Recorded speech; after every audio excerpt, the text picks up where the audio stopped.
హన్వాడలో ఉగాది పంచాంగ శ్రవణం. ఉగాది పండుగ వేడుకలు గ్రామ గ్రామాన కొనసాగాయి. తెలుగు నూతన సంవత్సరంలో భాగంగా క్రోధినామ సంవత్సరం ప్రారంభమైంది. అందులో భాగంగా హన్వాడ ఆంజనేయ స్వామి దేవాలయంలో ఉగాది పండుగ వేడుకలు భక్తి శ్రద్ధలతో కొనసాగాయి. క్రోధి తెలుగు నూతన సంవత్సరం పంచాంగ శ్రవణం గ్రామ గ్రామాన నిర్వహించారు. పంచాంగ శ్రవణంలో భాగంగా హన్వాడ ఆంజనేయ స్వామి దేవాలయంలో ఏర్పాటు చేసిన పంచాంగ శ్రవణాన్ని సుధీర్ శర్మ వేద పండితులు ప్రజలకు వినిపించారు. పంచాంగ శ్రవణంలోని అంశాలను సుధీర్ శర్మ గ్రామ ప్రజలకు తెలియజేశారు. సుధీర్ శర్మ చెప్పిన పంచాంగ శ్రవణాన్ని గ్రామస్తులు శ్రద్ధగా విన్నారు. రాశి ఫలాలతో పాటు ప్రకృతిలో జరిగే విషయాలను, ఏ పంటలు ఏ విధంగా పండుతాయో అనే విషయాన్ని కూడా పంచాంగ శ్రవణంలో క్లుప్తంగా వివరించారు. క్రోధీనామ సంవత్సరంలో రాశి ఫలాల బలాలను సైతం సుధీర్ శర్మ వివరించారు. ఏ రాశి వాళ్ళు ఎలా మెలగాలనే విషయాలను కూడా వివరించారు. ఎంబటే అక్కడికి ఆ బృందామని చెప్పి ఎప్పుడైతే తీసుకున్నాడో ఒక పెద్దగా కత్తుల ధ్వని కనిపించింది. ఇద్దరు యవ్వనంలో ఉండినటువంటి మంచి పిల్లలు కత్తులతో యుద్ధం చేసుకుంటున్నారు. ఒకరికి ఆ పక్కని ఇంకొక ఇద్దరు ఉండేసి వద్దునాయనా అని చెప్పేసి వాళ్ళు ఆపుతూ ఉన్నారు. కానీ వాళ్ళు అలాగే ఉన్నారు. ఆ రాజు వాళ్ళ దగ్గరికి వెళ్ళి ఎందుకు ఇలా కొట్టుకుంటున్నారు వీళ్ళు అని అడిగితే, అక్కడ ఉన్నటువంటి ఆ చెట్టు పనులను తినడం వల్ల నాయన మాకు మంచి యవ్వనం వచ్చింది, నాకేమో 250 సంవత్సరాలు, ఇక్కడ ఉండినటువంటిది నా యొక్క తండ్రి, వాళ్ళ తండ్రి ఆయన రాజ్యాల కోసం కొట్టుకుంటున్నాము, నాకు ఇంతకన్నా యవ్వనం వచ్చింది, 250 సంవత్సరాలు దాటినా నాకు ఉన్నటువంటి కొడుకులు అడుగుతున్నారు మాకు రాజ్యం ఏమని, మా తండ్రి ఇస్తేనే కదా నాకు ఇవ్వాల్సింది అని మా తండ్రిని అడిగాను. మా తండ్రి ఏమో ఇవ్వకుంటున్నాడు. ఆయన చూశాడు. ఆయన చూస్తే, నాయన నువ్వు చూసినటువంటి ప్రశ్న నాకు అర్థమైంది, మా నాన్నగారు ఇస్తే కదా నాకు ఇవ్వాల్సింది అంటే యవ్వనం అనేటటువంటిది వ్యామోహముతో కూడినటువంటిది.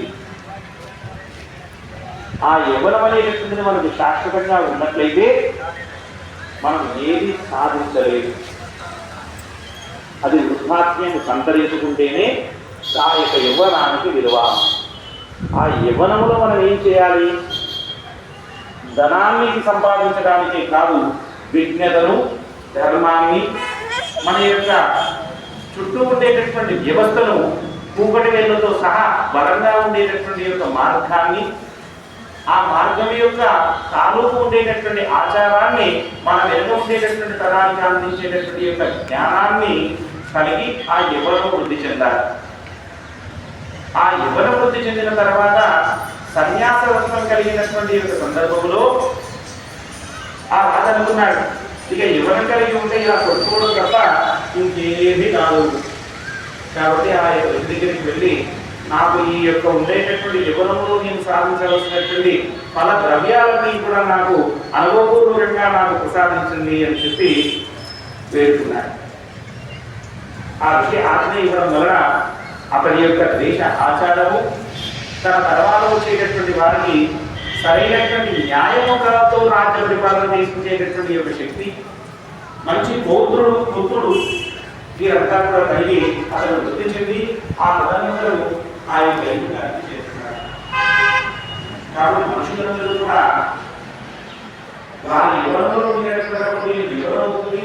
ఈ జీవితంలో ధనోపాధి యొక్క అజ్ఞాన అహంకారాన్ని వదిలిపెట్టాలి.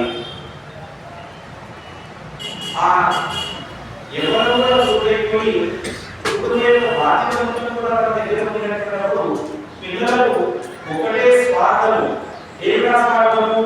నా పిల్లవాడు మాత్రమే బాగుండాలి. ఏమన్నా వాత్సల్యము అంటారు. ఆ వాత్సల్యం అనేటటువంటిది కూడా వాడి కుటుంబానికి ఉత్తరం కూడా అవుతుంది. కాబట్టి ఆ వాత్సల్య దృష్టి అందరికీ ఇవ్వాలి. అలా ఇవ్వడం చేత ఆ కుటుంబం కూడా బాగుంటుంది. ఈ క్రోధీనామ సంవత్సరంలో రాజు కుజుడై ఉన్నాడు. మనకు ఉగాది మంగళవారం రావడం చేత రాజు కుజుడై ఉన్నాడు. ఏ రోజైతే, ఏ వారం రోజైతే ఉగాది వస్తుందో ఆ రోజుగా ఉన్నటువంటి వారము, ఆ వారానికి ఉన్నటువంటి అధిపతి మనకు రాజు అవుతాడు. కాబట్టి మనకు కుజుడు ఈరోజు మంగళవారానికి అధిపతి కుజుడు కాబట్టి రాజు మనకు కుజుడు.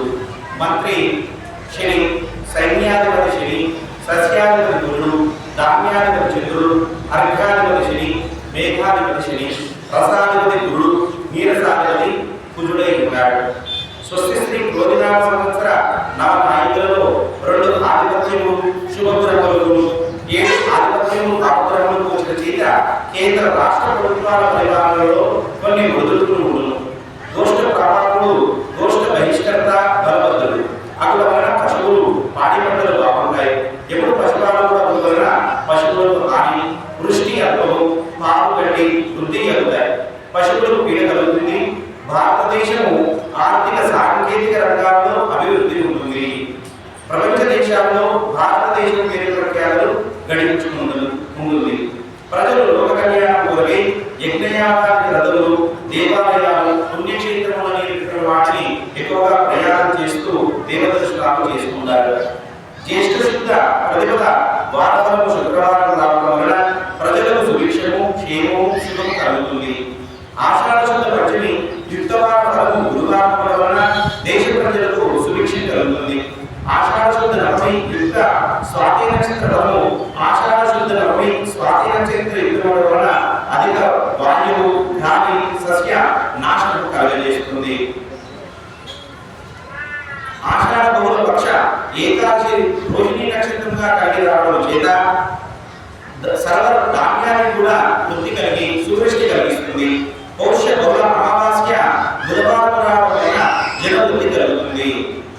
ఆరుద్ర నక్షత్ర ప్రవేశం జ్యేష్ఠ శుద్ధ పౌర్ణమి శనివారం అనగా 22/6/2024 ఉదయం 8:32 మూలా నక్షత్ర యుక్తముగా శుక్ల యోగము, భావకరణము, కర్కాటక లగ్నము ఉదయం సమయంలో ప్రవేశించడం వలన జగత్ విపత్తు అనేటటువంటిది జరుగుతుంది.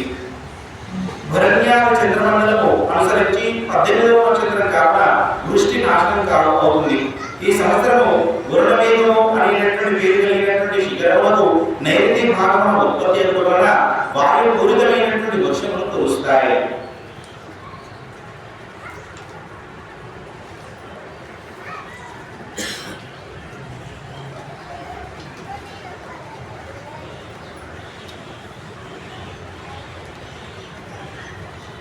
కుజుడు ఈ సంవత్సరము రాజు అవ్వడం వలన ఏమి ఫలితాలు ఇస్తాడో తెలుసుకుందాం. కుజుడు రాజపాలకుడైతే పాలకుల మధ్య విరోధాలు, ద్వేషములు అధికమవుతాయి. అగ్ని వలన, దొంగల వలన భయాలు పెరుగుతాయి. ప్రజలు రోగాల వలన పడతారు. భూమి సారహీనమవుతుంది. పంటలు శూన్యము, సర్పములు విజృంభిస్తాయి. శని ఈ సంవత్సరం మంత్రి అవ్వడం వలన వర్షపాతం అంతగా ఉండదు. పంటల దిగుబడి తగ్గుతుంది. ఎల్లవేళలా ప్రజలు ఏదో ఒక బాధలో ఇబ్బందులు ఎదుర్కొంటూ ఉంటారు. శని సేనాధిపతిగా ఉండడం వలన పాలకులు ధర్మాన్ని తప్పుతారు, సైనిక శక్తిని కోల్పోతారు. ప్రజలు పాపచింతనతో దుష్టకార్యాలు చేస్తారు. ప్రజలలో కలిగించుకునేటువంటి గుణము ఎక్కువగా పెరుగుతుంది. అంగారకుడు సస్యాధిపతి అవ్వడం వలన సస్యాధిపతి పంటలకు అవసరమైనటువంటి వర్షాలు కురుస్తాయి.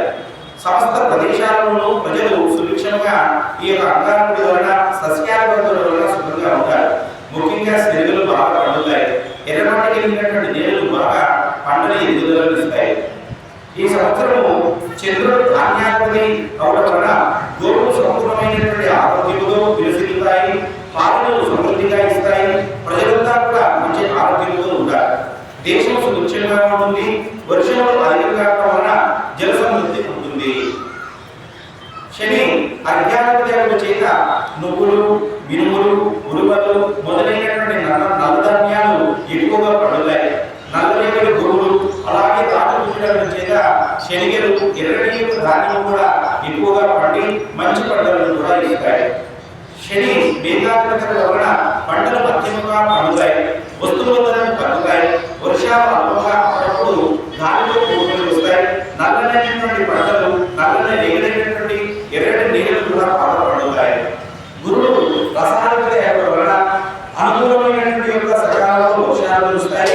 వృక్షములు బాగా పెరుగుతాయి. అన్ని రకమైనటువంటి వనరులు సమృద్ధిగా లభిస్తాయి. ప్రజలకు ఎక్కడైనా ఆరోగ్యం సమకూరుతుంది, ఆరోగ్యం ఉంటుంది. దేశము సుఖ సంతోషాలతో కూడా సుభిక్షంగా ఆయన ఉండగలుగుతారు. కుజుడు నీరసాధిపతి అవ్వడం వలన కస్తూరి, రాగి, చందనం, పగడాలు, అగలు, కుంకుమమైనటువంటి సుగంధ లేపనాలు, ఇంకా పడినటువంటి ఎర్రని వస్తువులు లభిస్తాయి. బంగారం అందరికీ కూడా అందుబాటులోకి వచ్చిన ధరలు మాత్రం తగ్గవు. ఆంధ్ర ప్రవేశకాలను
శుభాకాంక్షలు. మీకందరికీ కూడా ఈ క్రోధినామ సంవత్సరము ఆయురారోగ్యులు, సుఖ సంతోషములు, ఈ యొక్క మనోభిష్టములు, కుటుంబంలో ఉండేటువంటి ఉత్తరవృత్తి, అలాగే సంతానవృత్తి, పశువృత్తి, ఆరోగ్య కలిగి సుఖ సంతోషములు కలగాలని చెప్పి మనస్ఫూర్తిగా భగవంతుని ప్రార్థిస్తున్నారు. మనము ఇప్పుడు ఎదుర్కోబోయేటటువంటి కార్యక్రమాన్ని పంచాంగ శ్రవణము అని అంటారు. ఈ పంచాంగ శ్రవణం అనేటువంటిది ఎలా, ఎందుకు, ఏమిటి అనేటటువంటి విషయాన్ని మనము పరిశీలన చేసినట్లయితే ప్రతి ఇంట్లో ప్రారంభం యొక్క మొదటి దినాన్ని ఈ యొక్క ఉగాది పర్వదినము అని అంటారు. దీని పేరే ఉగాది అన్న యుగాది అని దీని యొక్క పూర్వారంభం. యుగము ఆది, ఆది అంటే మొదటి అర్థం. యుగము యొక్క మొదటి రోజు యుగాది. ఆ రోజు ప్రారంభమైంది కాబట్టి ఈ దీనిని ఉగాది అనేటువంటి పర్వదినంగా చేసుకుని ఈ యొక్క సంవత్సరంలో మనకు కలగబోయేటటువంటి కంద ఆదాయ వలలు, కందాదాయాలు అనగా కందమనగాల యొక్క దేహం అనవచ్చు, లేదా ప్రకృతి అనవచ్చు, లేదా ఒక మూలము అని అనవచ్చు. ఆ దాని నుండి మనకు ఉత్పన్నమయ్యేటటువంటి ఫలములను మనం తెలుసుకునేటటువంటి యొక్క కార్యక్రమమే ఈ యొక్క పంచాంగ శ్రవణము. ఈ యొక్క ఉగాది నాడు మనకు ప్రకృతిలో అనేకమైనటువంటి మార్పులు సంతరించుకుని ఆ మార్పులు ఈ రోజే వృద్ధికి ప్రారంభమవుతాయి.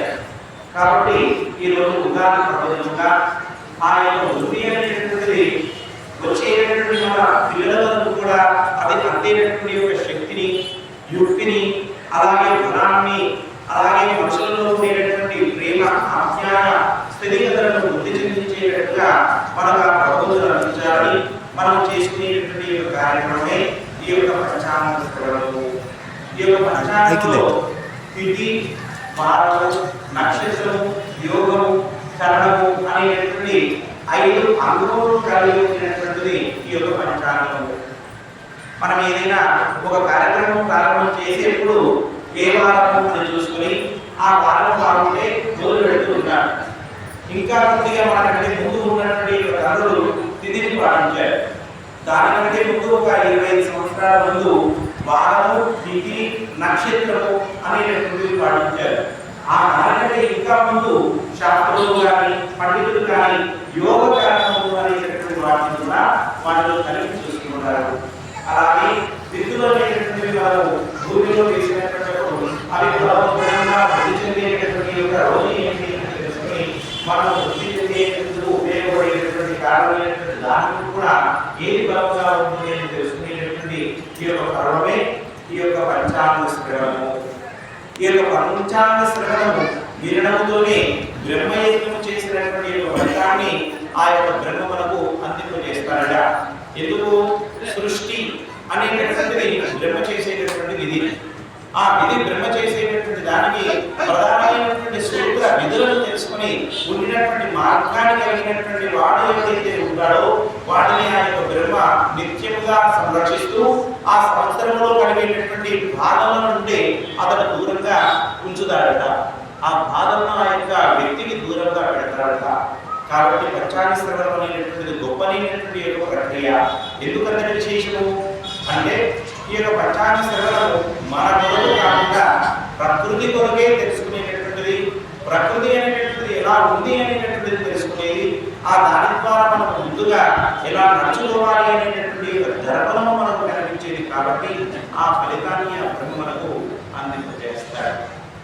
ఎలా ఉండినప్పటికీ మనిషి అనేటటువంటి వాడు తోటి వారికి హితాన్ని చేకూర్చేటట్టుగా అభివృద్ధిని కలిగించేటటువంటి యొక్క మానసిక దృక్పథిని కలిగి ఉండాలి. పూర్వం ఒక రాజు ఎప్పటికీ కూడా నేను ఆయుష్ని కలిగి ఉండాలి అని చెప్పి ప్రయాణం అవుతూ ఒక ఋషి దగ్గరికి వెళ్ళాడు. ఆ ఋషి కనిపించగానే ఆ ఋషికి ప్రణామాలు చేసి, స్వామి నాకెప్పుడు కూడా నిరంతరమైనటువంటి వృద్ధాప్యం అనేటటువంటి లేనటువంటి ఆయుష్ను నాకు ఇవ్వండి అనేసి అన్నాడు. సరే నాయన అలాగే ఇద్దాము.